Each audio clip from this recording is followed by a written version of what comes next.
Cool. So today we'll be going over dark design patterns, and kind of in line with last week's human-centered design lecture, we're going to be moving just for a little bit away from the more technical side of design and kind of move towards like the intentions behind design as well as some ethical concerns. Oh, and just a quick note, dark design patterns, we have to mention this every time, is not like dark mode. That's like a separate thing. Yeah.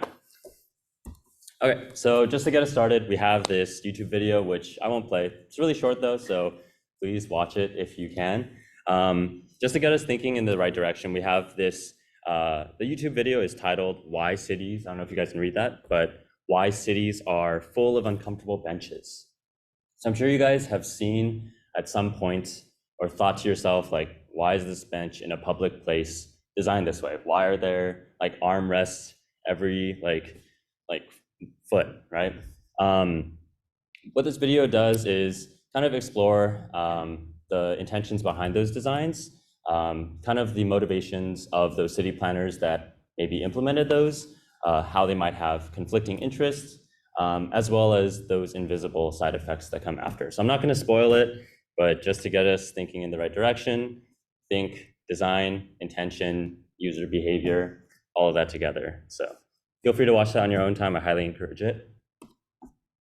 But just to get us some terms, the first one, defensive design. So this is essentially the design practice where we have a certain product or some service where we don't want a user to just to have some sort of unintended behavior. We want to protect our systems and we want to protect our users. So one example could be,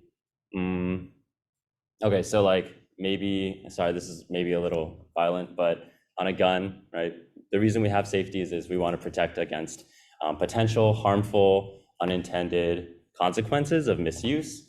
And we can see the same in software. Yeah, that's essentially defensive design.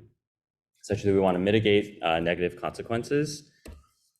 On the other hand, we have dark, or otherwise known as unpleasant design. This is kind of the meat of today's lecture, in which an interface or user interface has been very selectively designed to sort of manipulate or subtly nudge users into certain choices that they may not even be aware of.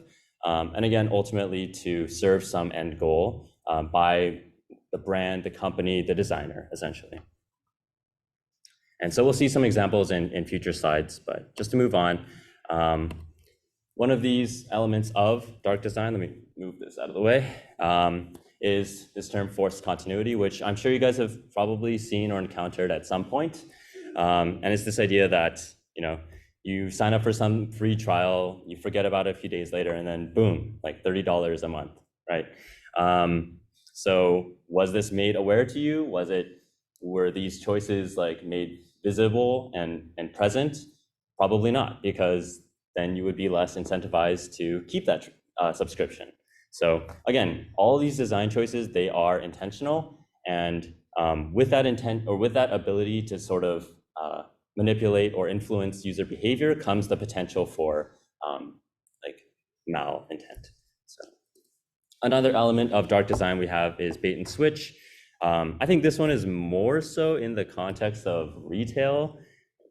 There's probably more examples, but I'm sure maybe you guys have seen like 80% off or like up to 80% off clearance, and then you show up and then there's like no items there, and then you're already on the website, so you might as well go shopping, right? So that's one example of how bait and switch might be used in an online setting. Of course, like brick and mortar as well, but again, these are just two, not all, elements of dark design.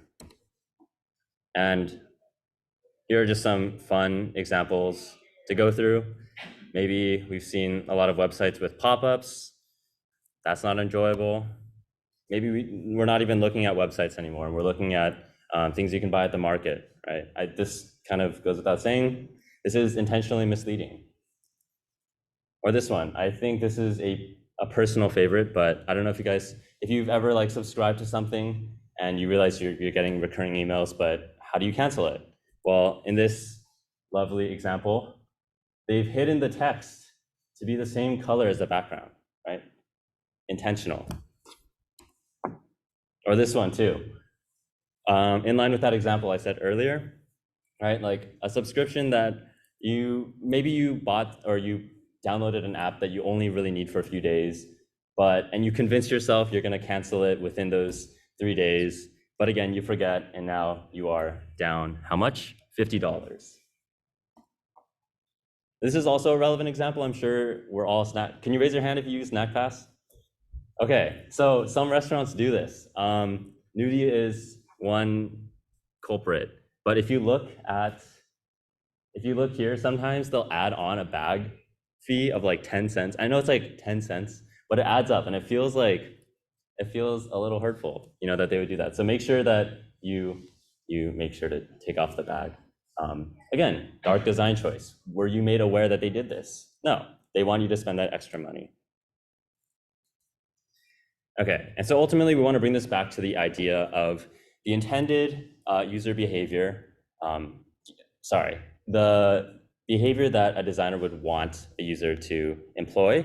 And so you can go ahead and read this, but again, the idea is there's always some sort of bottom line behind designs, and in order for those designs to work effectively, oftentimes it's going to be not so in your face, it'll be subtle, and we're going to use this term nudge. Essentially, we're going to, like dark designs, nudge users towards certain behavior to manipulate them to take certain actions. And so, of course, with this, we do kind of enter this gray area of how much responsibility kind of lies on the individual user, since, of course, ultimately they're the decision makers.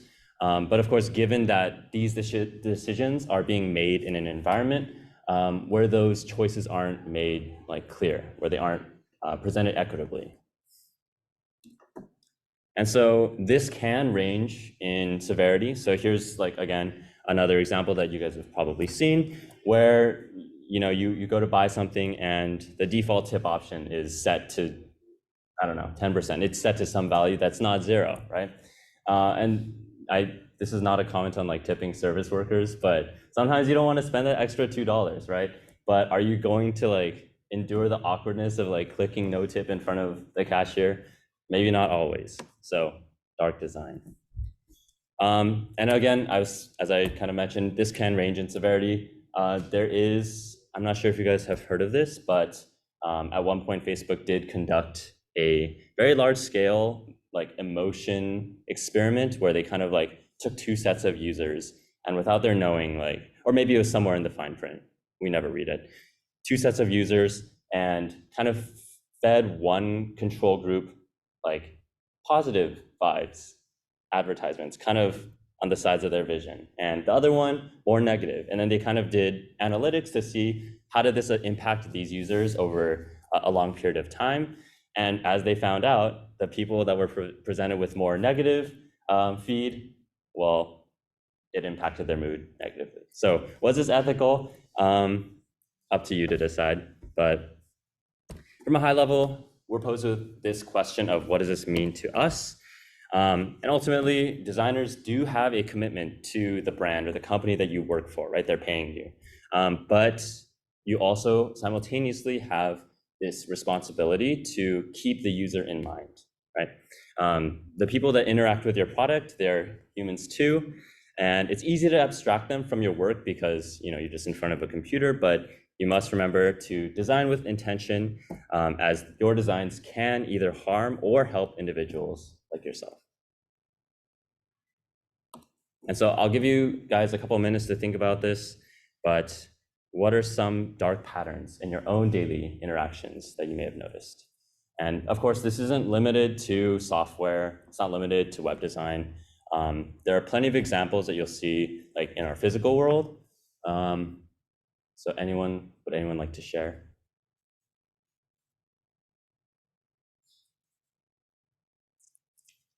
I can get us started. So one thing that I've noticed that I like to use as an example is in supermarkets, the milk, the eggs, the bread, all your essentials are not at the front most of the time, right? They're placed in the back. So Why? You're gonna walk through the aisles and then you see something that you didn't know you wanted or needed, and now your purchase includes that item, right? So more money to the market. Not saying that's a bad thing, but did you really want to do it? Go for it. I think Costco doesn't have those. Okay. Just because they want you to walk around. Great example. Yeah, absolutely. I didn't even notice that. Okay, Costco is kind of fun. Sorry, but yeah, I agree. Yeah, you end up going to Costco, you think, okay, I'm here for this, this, and this, and then your cart is like 3 times the size. Dark design. Any other examples? We'll just get like one more. I don't want to like hold you guys hostage. Yeah, go for it.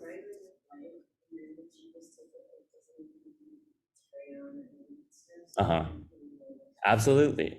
Okay, yeah, exactly, that too. That's kind of in line with like the bait and switch example from earlier. But yes, you go in with certain expectations, you're already there, might as well, right? Was that a fair choice? Were you presented with your options from the start? Probably not.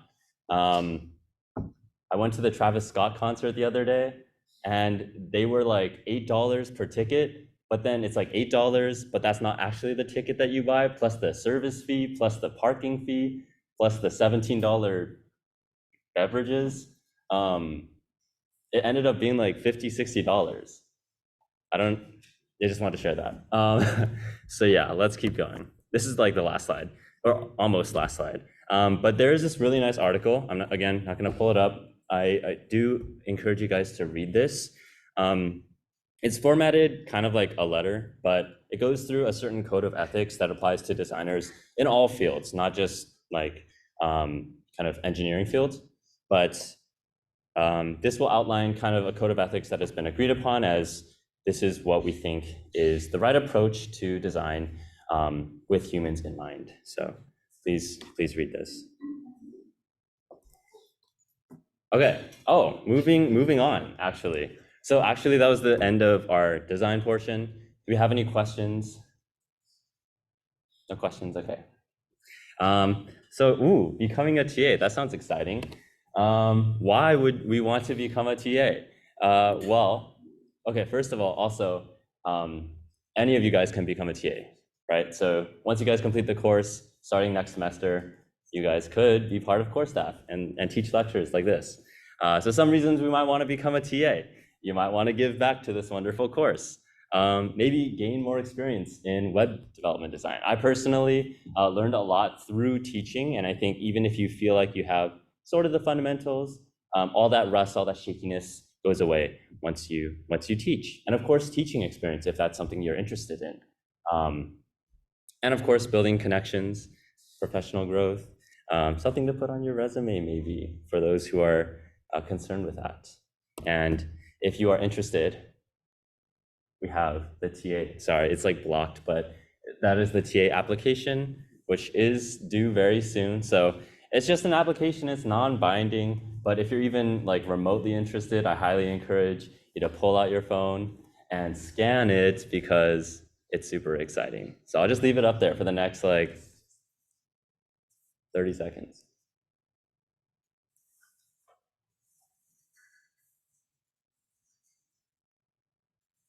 Cool. Hopefully you guys got a chance. It'll still be in the slides if you rethink your decisions later. Yes, again, reiterate that is due tomorrow at midnight. Let me stop the recording really quick.